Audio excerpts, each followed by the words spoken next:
आचार्य उमा स्वामी द्वारा विरचित तत्वार्थ सूत्र। मोक्षमार्गस्य नेतारं भेत्तारं कर्मभूभृतां ज्ञातारं विश्वतत्त्वानां वन्दे तद्गुणलब्धये। त्रैकाल्यं द्रव्यषट्कं नवपदसहितं जीवषट्कायलेशाः पञ्चान्ये चास्तिकाया व्रतसमितिगतिज्ञानचारित्र्यभेदाः। इत्येतन्मोक्षमूलं त्रिभुवनमहितैः प्रोक्तमर्हद्भिरीशैः प्रत्येति श्रद्धधाति स्पृशति च मतिमान् यः स वै शुद्धदृष्टिः। सिद्धे जयप्रसिद्धे च विहाराहणाफलं पत्ते वन्दिता अर्हन्ते वोच्छमाराहणाकमसो। उज्झोवणमुज्झवणं निवाहणं साहणं च निच्छरणं दंसननाणचरितं तवाणमाराहनाभनिया। प्रथम अध्याय। सम्यग् दर्शन ज्ञान चारित्राणि मोक्षमार्गः। तत्वार्थश्रद्धानं सम्यग् दर्शनं तन्निसर्गादधिगमाद्वा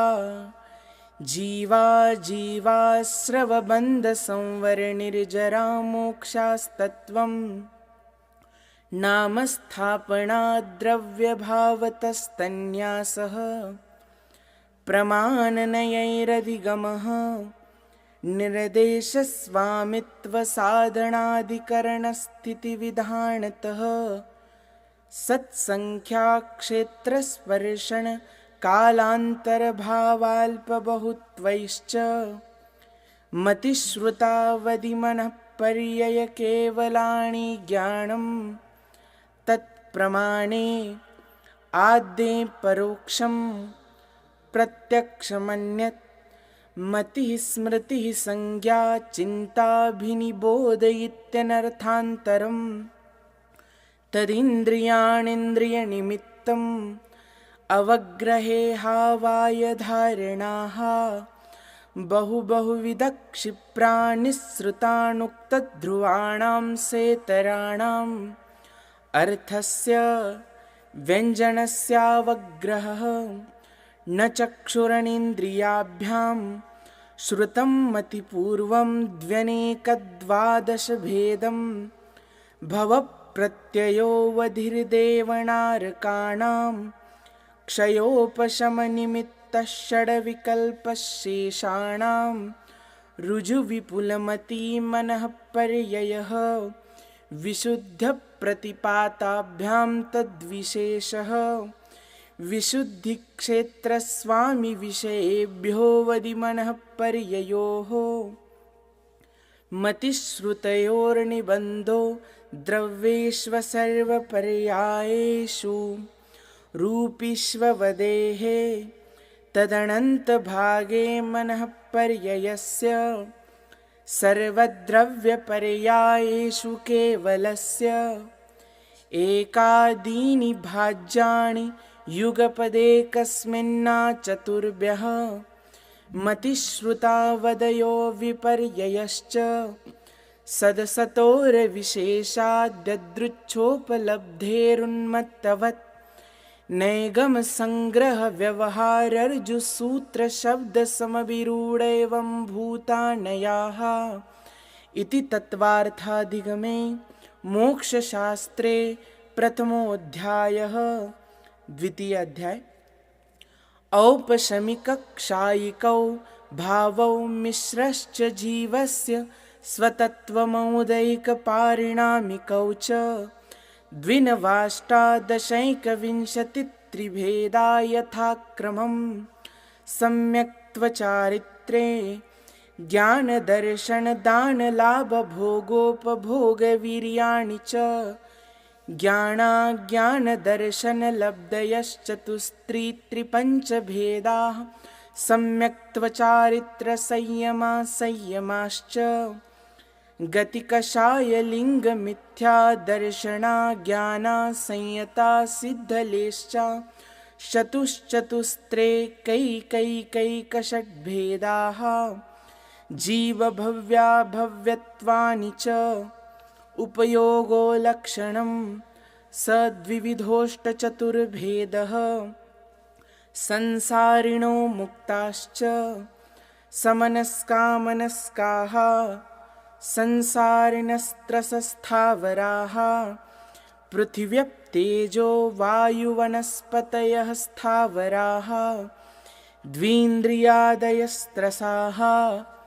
पञ्चेन्द्रियाणि द्विविधानि निर्वृत्त्युपकरणे द्रव्येन्द्रियं लब्धुपयोगौ भावेन्द्रियं स्पर्शनरसनघ्राणचक्षुः श्रोत्राणि स्पर्शरसगन्धवर्णशब्दास्तदर्थाः श्रुतमणीन्द्रियस्य वनस्पत्यन्तानामेकं कृमिपिपीलिका भ्रमरमनुष्यादीनामेकैकवृद्धानि संगिणः समनस्काः विग्रहगतौ कर्मयोगः अनुश्रेणिगतिः अविग्रहा जीवस्य विग्रहवती च संसारिणप्राक्चतुर्भ्यः एकसमया विग्रहा एकं द्वौ त्रिण्वाणाहारकः सम्मूर्छनगर्भोपपादा जन्म सचित्तशीतसंवृता सेतरा मिश्राश्चैकशस्तद्योनयः जरायुजाण्डजपोतानां गर्भः देवनारकाणामुपपादः शेषाणां सम्मूर्छनम् औदारिकवैक्रियिकाहारकतेजसकार्मणानि शरीराणि परं परं सूक्ष्मं प्रदेशतो संख्येयगुणं प्राक्तेजसात् अनन्तगुणे परे अप्रतिघाते अनादिसम्बन्धे च सर्वस्य तदादीनि भाज्यानि युगपदे कस्मिन्ना चतुर्भ्यः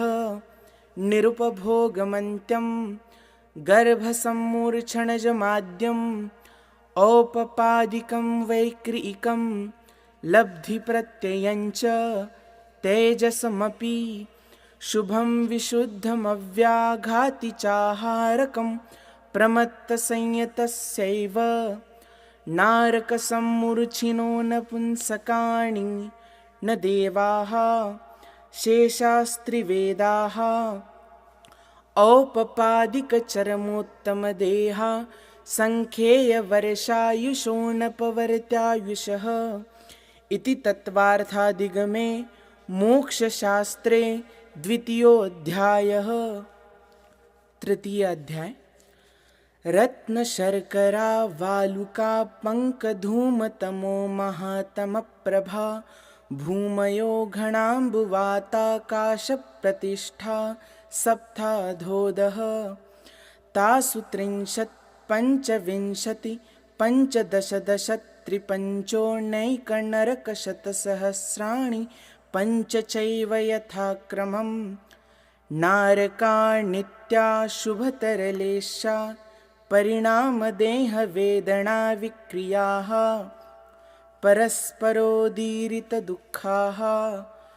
संक्लिष्टासुरोदीरितदुःखाश्च प्राक्चतुर्थ्याः तेष्वेकत्रिसप्तदशसप्तदशद्वाविंशतित्रयस्त्रिंशत् सागरोपमा सत्त्वानां परास्थितिः जम्बूद्वीपलवणोदादयः शुभनामानो द्वीपसमुद्राः द्विर्द्विर्विष्कम्भा पूर्वपूर्वपरिक्षेपिनो बलयाकृतयः तन्मध्ये मेरुणाभिर्वृत्तो योजनशतसहस्रविष्कम्भो जम्बूद्वीपः भरतहैमवत् हरिविदेहरम्यक हैरण्यवतैरावतवर्षाः क्षेत्राणि तद्विभाजिनः पूर्वापरायता हिमवन्महाहिमवन् निषधनीलरुक्मिशिखरिणो वर्षधरपर्वताः हेमार्जुनतपनीयवैडूर्यरजतहेममयाः मणिविचित्रपार्श्वा उपरि मूले च तुल्यविस्ताराः पद्ममहापद्मतिगिञ्च केसरी महापुण्डरीकपुण्डरीका रथास्तेषामुपरि प्रथमो योजनसहस्रायामस्तदर्थविष्कम्भो रथः दशयोजनावगाहः तन्मध्ये योजनं पुष्करं तद्विगुणद्विगुणा रथा पुष्कराणि च तन्निवासिन्यो देव्यः श्रीधृतिकीर्तिबुद्धिलक्ष्म्यः पल्योपमस्थितयः ससामाणिकपरिषत्काः गङ्गा सिन्धुरोहिद्रोहितास्या हरिद्धरिकान्ता सीता सीतोदा नारी नरकान्ता सुवर्णरूप्यकूला रक्ता रक्तोदाः सरितस्तन्मध्यगाः द्वयोर्द्वयोः पूर्वाः पूर्वगाः शेषास्त्वपरगाः चतुर्दशनदी सहस्रपरिवृता गङ्गा सिन्ध्वादयो नद्यः भरतः पञ्चयोजनशतविस्तारः षट्चैकोणविंशतिभागा योजनस्य तद्विगुणद्विगुणविस्तारा वर्षधरवर्षा विदेहान्ताः उत्तरा दक्षिणतुल्याः भरतैरावतयोर्वृद्धिर्हासौ षट्समयाभ्यामुत्सर्पिण्यवसर्पिणीभ्यां ताभ्यां परा भूमयोऽवस्थिताः एकद्वित्रिपल्योपमस्थितयो हैमवतकहारिवर्षकदैवकुर्वकाः तथोत्तराः विदेहेषु सङ्ख्येयकालाः भरतस्य विष्कम्भो जम्बूद्वीपस्य 90% द्विर्धातकी खण्डे पुष्करार्धे च प्राङ्मानुषोत्तरान्मनुष्याः आर्याम्लेच्छाश्च भरतैरावतविदेहा कर्मभूमयोऽन्यत्र देवकुरुत्तरकुरुभ्यः दृष्टितिपरावरे त्रिपल्योपमान्तरमुहूर्ते तिर्यग्योनिजानाञ्च इति तत्त्वार्थाधिगमे मोक्षशास्त्रे तृतीयोऽध्यायः। चतुर्थ अध्याय। देवाश्चतुर्निकायाः आदितस्त्रिषु पीतान्तलेशाः दशाष्टपञ्चद्वादशविकल्पाः कल्पोपपन्नपर्यन्ताः इन्द्रसामाणिकत्रायस्त्रिंशपारिषदात्मरक्षलोकपालानीकप्रकीर्णकाभियोग्यकिल्बिषिकाश्चैकशः त्रायस्त्रिंशलोकपालवर्जा व्यन्तरज्योतिष्काः पूर्वयोन्द्वीन्द्राः कायप्रविचारा ऐशानात् शेषाः स्पर्शरूपशब्दमणः प्रविचाराः परे प्रविचाराः भवनवासिनो सुरनागविद्युत् सुपर्णाग्निवातस्तनितो दधिद्विपदिकुमाराः व्यन्तराः किन्नर किं पुरुषमहोरग गन्धर्वयक्षराक्षसभूतपिशाचाः ज्योतिष्काः सूर्याचन्द्रमसौ ग्रहनक्षत्रप्रकिरणकतारकाश्च मेरुप्रदक्षिणा नित्यगतयो नृलोके तत्कृतकालविभागः बहिरवस्थिताः वैमानिकाः कल्पोपपन्नाः कल्पातीताश्च उपर्युपरि सौधर्मैषाणसानत्कुमारमाहेन्द्रब्रह्मोत्तर लान्तवकापिष्टशुक्रमहाशुक्रशतारसहस्रारे श्वाणतप्राणतयोरारणाच्युतयोर्नवसुग्रैवेयकेषु विजयवैजयन्तजयन्ता पराजितेषु सर्वार्थसिद्धौ च स्थितिप्रभावसुखद्युतिलेशा विशुद्धीन्द्रियावधिविषयतोऽधिकाः गतिशरीरपरिग्रहाभिमानतो हीनाः पीतपद्मशुक्ललेशाद्वित्रिशेषेषु प्राग्रैवेयकेभ्यः कल्पाः ब्रह्मलोकालयालोकान्तिकाः सारस्वतादित्यवन्यरुणगरदतोयतुषिताव्याबाधारिष्टाश्च विजयादिषु द्विचर्माः औपपादिकमनुष्येभ्यः शेषास्तिर्यज्ञोणयः स्थितिरसुरनागसुपर्णद्वीपशेषाणां सागरोपमत्रिपल्योपमार्दहीनमिता सौधर्मैषाणयोः सागरोपमे अधिके साणत्कुमारमाहेन्द्रयोः सप्त त्रिसप्तनवैकादशत्रयोदश पञ्चदशभिरधिकानि तु आरणाच्युतादूर्ध्वमेकैकेन नवसु ग्रैवेयकेषु विजयादिषु सर्वार्थसिद्धौ च अपरापल्योपममधिकं परतः परतः पूर्वा पूर्वानन्तरा नारकाणां च द्वितीयादिषु दशवर्षसहस्राणि प्रथमायां भवनेषु च व्यन्तराणां च परापल्योपममधिकं ज्योतिष्काणां च तदष्टभागोपरा लोकान्तिकानामष्टौ सागरोपमानि सर्वेषाम् इति तत्त्वार्थादिगमे मोक्षशास्त्रे चतुर्थोऽध्यायः। पंचम अध्याय अजीवकाया धर्माधर्माकाशपुद्गलाः द्रव्याणि जीवाश्च नित्यावस्थितान्यरूपाणि रूपिणः पुद्गलाः आकाशादेकद्रव्याणि निष्क्रियानि च असंख्येयाः प्रदेशा धर्माधर्मैकजीवानाम् आकाशस्यानन्ताः संख्येयाश्च पुद्गलानां नाणोः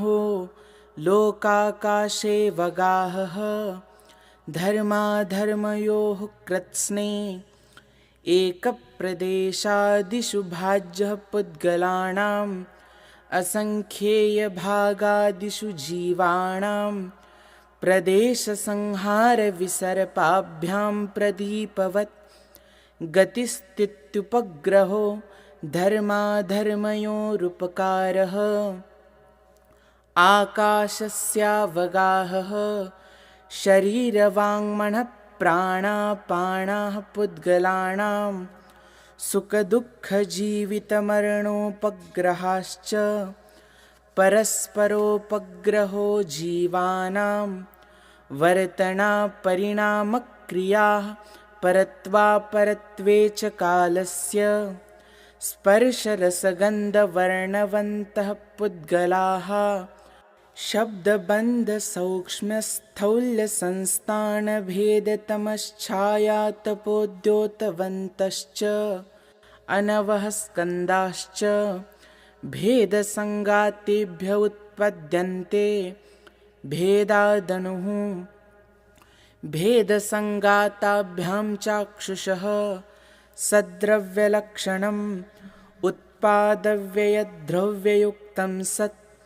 तद्भावाव्ययं नित्यम् अर्पितानर्पितसिद्धेः स्निग्धरुक्षत्वाद्बन्धः न जगन्यगुणानां गुणसाम्ये सदृशाणां द्व्यधिकादिगुणानां तु बन्धेऽधिकौ च गुणपर्ययवद्द्रव्यं कालश्च सोऽनन्तसमयः द्रव्याश्रया निर्गुणा गुणाः तद्भावः परिणामः इति तत्त्वार्थाधिगमे मोक्षशास्त्रे पंचमोऽध्यायः। षष्ठाध्याय कायवाङ्मनः कर्मयोगः स आश्रवः शुभपुण्यस्याशुभपापस्य सकषायाकषाययोः साम्प्रदायिकैर्यापतयोः इन्द्रियकषायाव्रतक्रियाः पञ्चविंशतिसङ्ख्याः पूर्वस्य भेदाः तीव्रमन्दज्ञाताज्ञातभावाधिकरणवीर्यविशेषेभ्यस्तद्विशेषः अधिकरणं जीवाः आद्यं सव्रम्भसमारम्भारम्भयोगकृतकारिताणुमत कषायविशेषै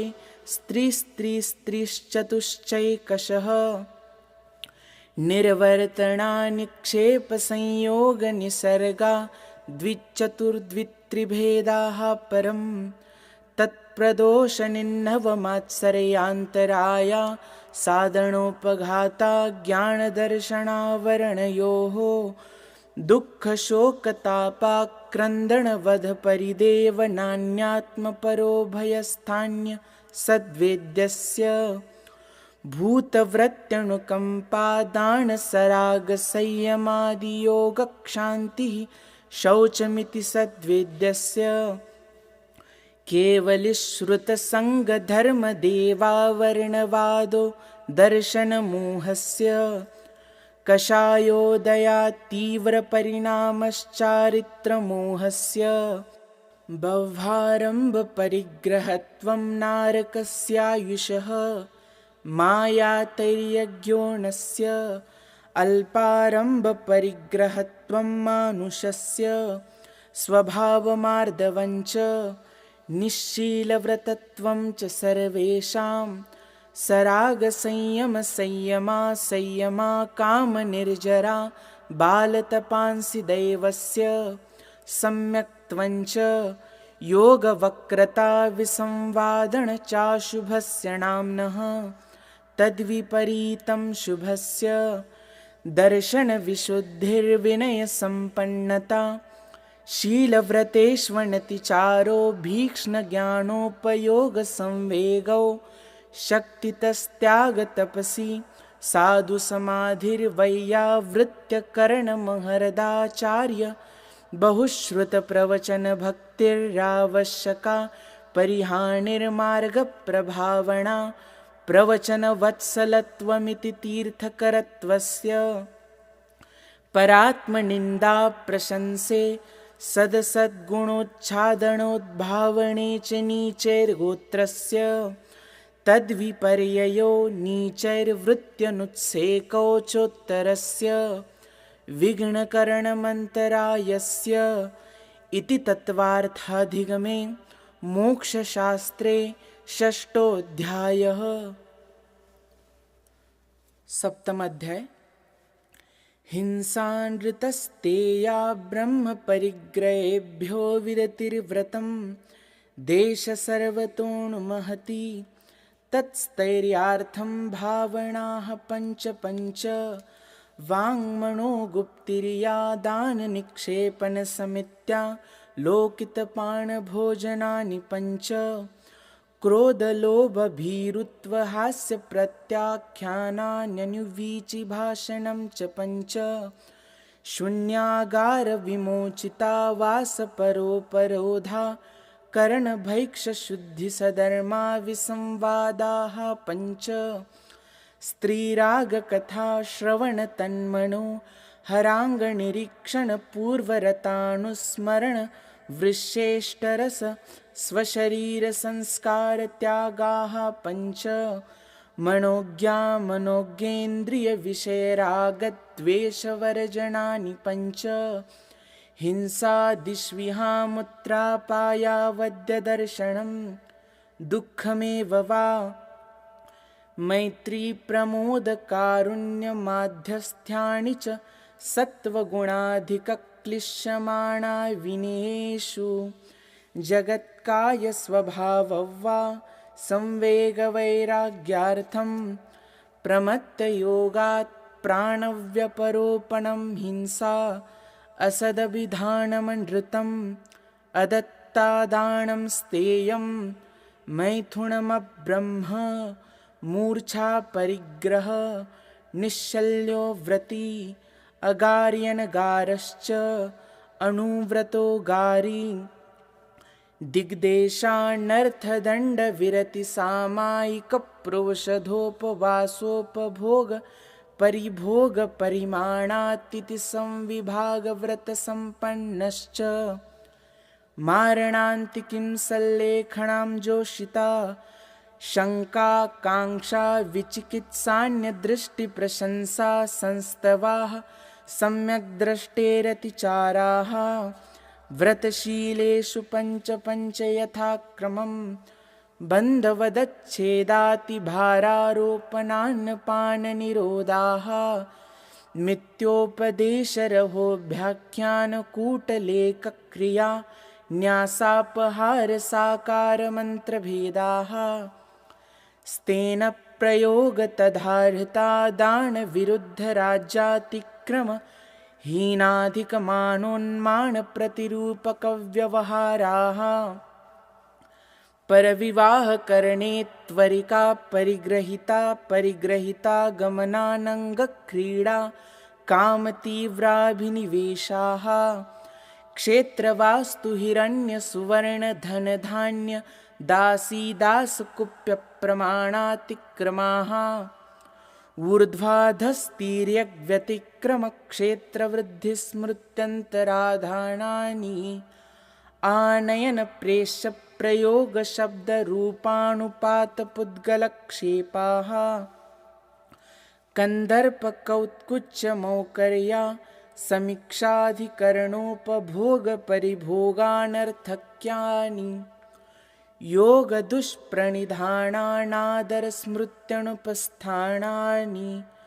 अप्रत्यवेक्षिता प्रमार्जितोत्सर्गा दानसंस्तरोपक्रमणा नादरस्मृत्यनुपस्थानानि सचित्तसम्बन्धसम्मिश्राभिषवदुपक्वाहाराः सचित्तनिक्षेपापिधानपरव्यपदेशमात्सर्यकालातिक्रमाः जीवितमरणाशंसा मित्रानुरागसुखानुबन्धनिदानानि अनुग्रहार्थं स्वस्यातिसर्गोदानं विधिद्रव्यदातृपात्रविशेषात् तद्विशेषः इति तत्त्वार्थाधिगमे मोक्षशास्त्रे सप्तमोऽध्यायः। अष्टमाध्याय मिथ्यादर्शनाविरतिप्रमादकषाययोगा बन्धहेतवः सकषायत्वाजीवकर्मणो योग्यान् पुद्गलानादत्ते सबन्धः प्रकृतिस्थित्यनुभवप्रदेशास्तद्विदयः आद्यो ज्ञानदर्शनावरणवेदनीयमोहनीयायुर्नामगोत्रान्तरायाः पञ्चनवत्वष्टाविंशतिचतुर्द्विचत्वारिंशद्विपञ्चभेदा यथाक्रमं मतिश्रुतावधिमनः पर्ययकेवलानां चक्षुरचक्षुरवधिकेवलानां निद्रा प्रचलास्थानग्रदयश्च सदसद्वेद्ये दर्शनचारित्रमोहनीया कषाय कषाय वेदनीयाख्या स्त्रीद्विनवषोडशभेदाः सम्यक्त्वमिथ्यात्वतदुभयान्यकषाय कषायो हास्यरत्यरतिशोकभयजुगुप्सा स्त्रीपुण्यपुंसकवेदा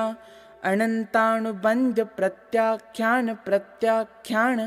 संज्वलनविकल्पाश्चैकशः क्रोधमानमायालोभाः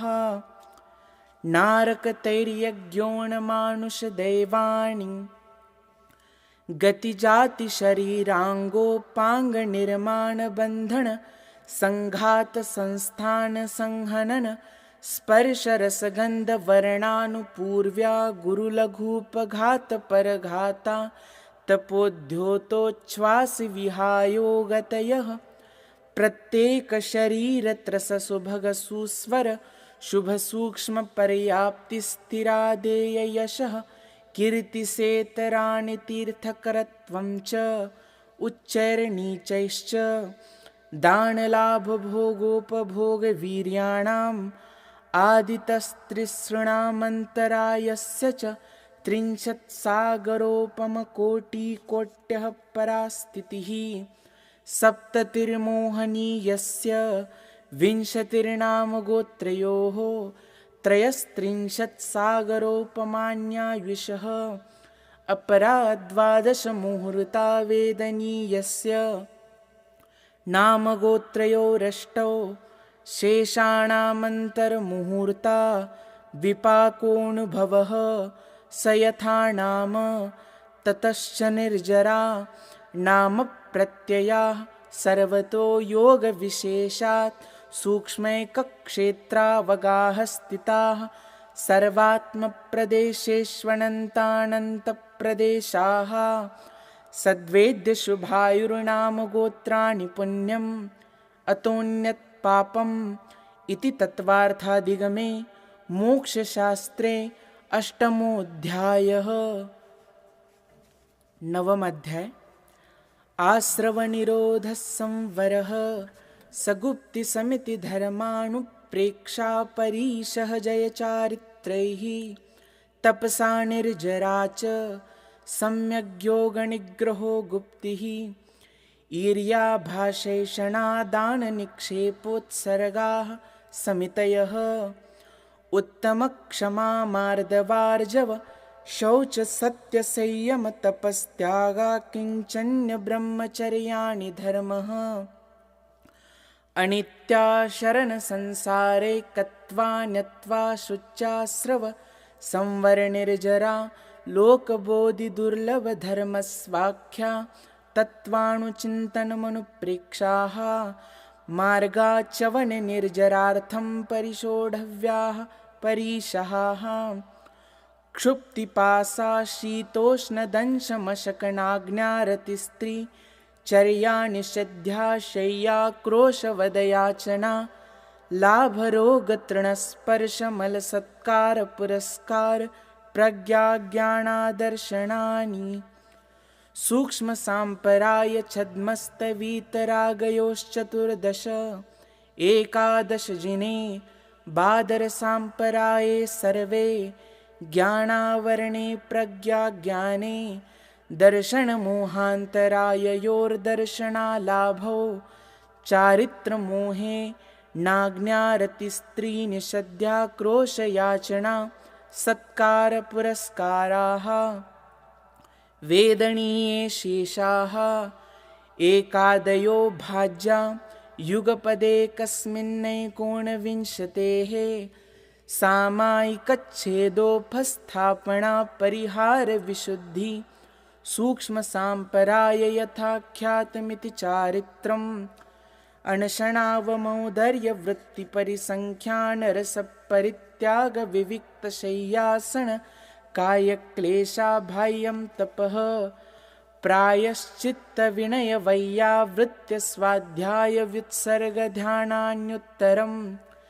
नवचतुर्दशपञ्चत्विभेदा यथाक्रमं प्राग्ध्यानात् आलोचना